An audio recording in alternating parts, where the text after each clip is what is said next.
La médecine moderne est née au cours du XIXe siècle. Avant cela, c'était une médecine plus empirique, basée encore sur les écrits d'Hippocrate, de Galien, sur la médecine des humeurs et sur des techniques de soins plutôt naturelles, en utilisant notamment les plantes médicinales. Eh bien, cette médecine plus naturelle s'était révélée totalement inefficace pour traiter les épidémies qui avaient lieu au XIXe siècle. Par exemple, l'épidémie de tuberculose qui avait atteint l'Europe à ce moment-là, ou encore les cas de rage. Et c'est d'ailleurs en 1885 que Pasteur a pu soigner l'enfant en lui administrant son premier vaccin contre la rage. C'est-à-dire qu'au cours du XIXe siècle, la médecine a dû se spécialiser pour étudier la maladie de façon beaucoup plus précise, en allant dans le détail, au niveau de la chimie, de la biochimie, au niveau des examens de laboratoire. Ainsi, elle a dû se couper de cette vision globale de l'être humain.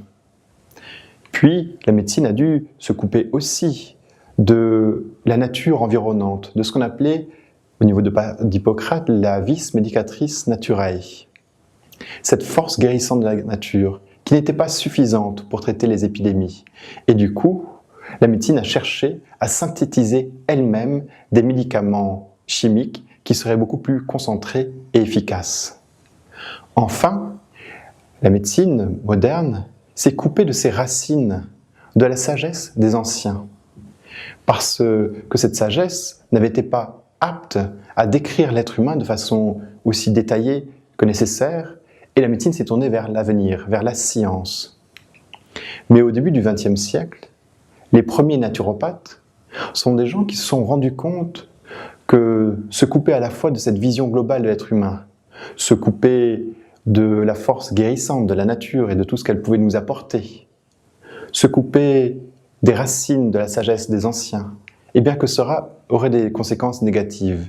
Et ce sont les limites que l'on retrouve aujourd'hui dans la médecine moderne, avec cette impuissance à soigner certaines pathologies de civilisation, avec les survenues de plus en plus fréquentes des cancers, etc., avec des médicaments chimiques, parfois qui ne sont pas nécessaires et qui ont beaucoup d'effets secondaires. Et donc, ces premiers naturopathes ont cherché à retrouver cette vision d'ensemble d'être humain, cette vision holistique. Ils ont aussi réétudié en quoi la nature et les moyens naturels pouvaient nous aider à maintenir notre santé ou à la retrouver. Par exemple, grâce à l'alimentation, grâce aux plantes médicinales. Ils ont enfin réétudié la médecine hippocratique, la médecine des humeurs, cette médecine qui parlait de ce qu'on nommait autrefois l'impetum faciens, ou cette force de guérison qui existe dans l'être humain, que d'autres appellent l'énergie vitale, ou en Orient le chi ou le prana. Ainsi, nous pouvons voir qu'au fil de l'histoire, la médecine était d'abord elle-même naturopathique. Puis qu'au XIXe siècle, il y a eu cette rupture avec la naissance nécessaire de la médecine moderne. Et ensuite, au cours du XXe siècle, il y a eu de nouveau la création de la naturopathie et qu'aujourd'hui, deux systèmes existent dans ce monde de la santé.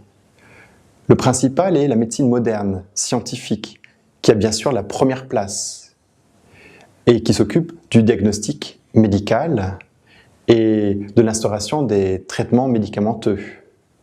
Mais il y a cet autre système, la naturopathie, qui s'occupe de la prévention, de l'éducation à une meilleure hygiène de vie, pour éviter de tomber malade, qui ont les compétences pour conseiller des plantes médicinales, des méthodes de soins naturels comme des massages, la réflexologie plantaire, certains mouvements, etc. Et ces deux systèmes ne sont pas à s'opposer, à s'exclure les uns les autres. Mais il est possible, je pense, de travailler ensemble. Et c'est pour ça que nous avons fondé notre école de naturopathie, l'ANEI, Académie de naturopathie essentielle, où des médecins et des naturopathes travaillent ensemble à la formation des nouveaux naturopathes, en leur enseignant bien sûr les bases de la naturopathie, mais aussi leur juste place dans ce monde de la santé.